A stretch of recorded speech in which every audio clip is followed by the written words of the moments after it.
Okay, physics for engineers. Topic is electricity, magnetism. So, punta tayo dito sa problem number 3.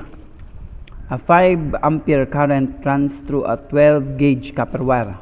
12, dala ko ay ni. Diameter ito niya is 2.05 mm. And through a light bulb. Ito padalaga ni light bulb. Copper has 8.5 times 10 to the 28 free electrons per cubic meter.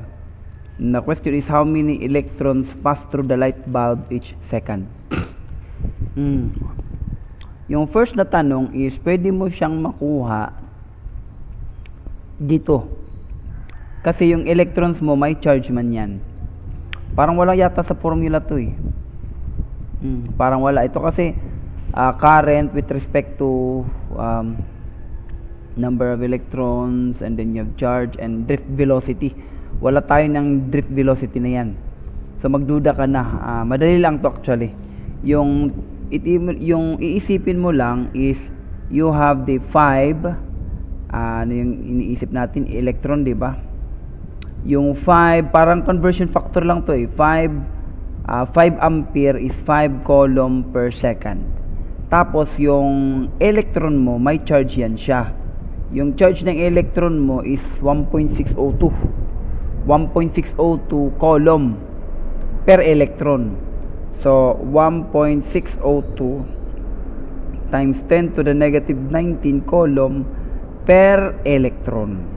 So electron per second na. So yun yung dadaan na electron dyan. Kasi yung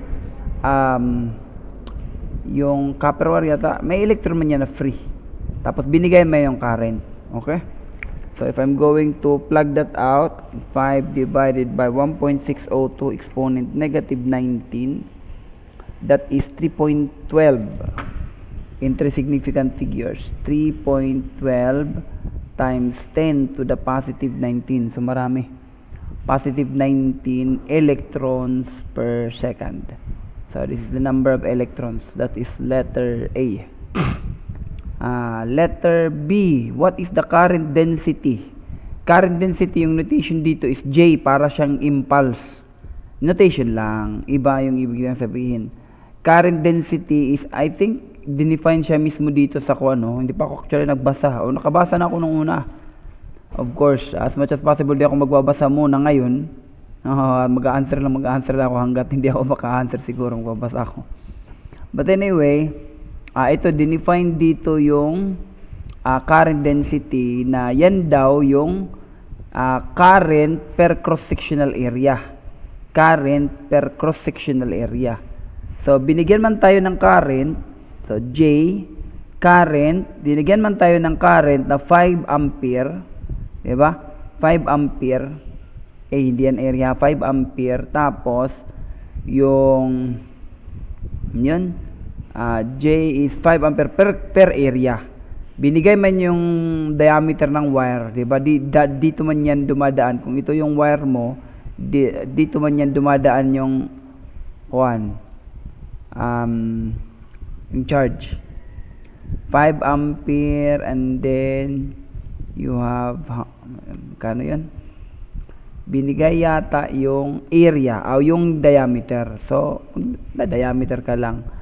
Pi all over 4 tapos diameter, yun yung diameter, that is 2.05 mm. 2.05 times 10 to the negative 3 meter. So ampere per square meter, yun yung current density.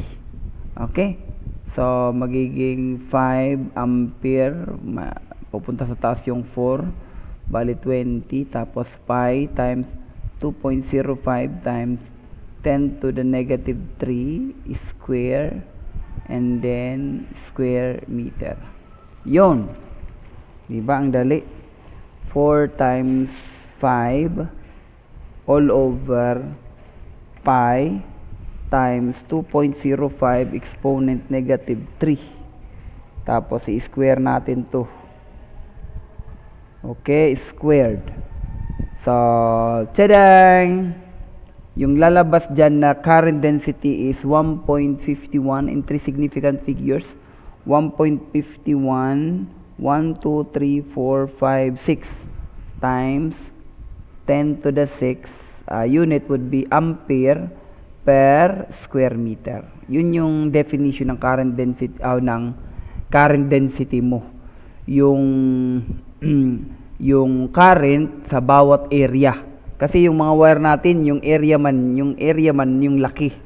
So kahit square pa yan, kahit yung stranded yan, 'di ba? Marami lang silang area, ita-times mo lang. So that would give you the current density, meaning kung gaano karami yung charge current in terms of current na papasok sa area na yun. Okay? 1 point. Sige. I'll cut the para hindi ako mag-error sa OBS kasi mga free lang yung software ko, walang mga kawawa man si sir. Thank you guys for listening.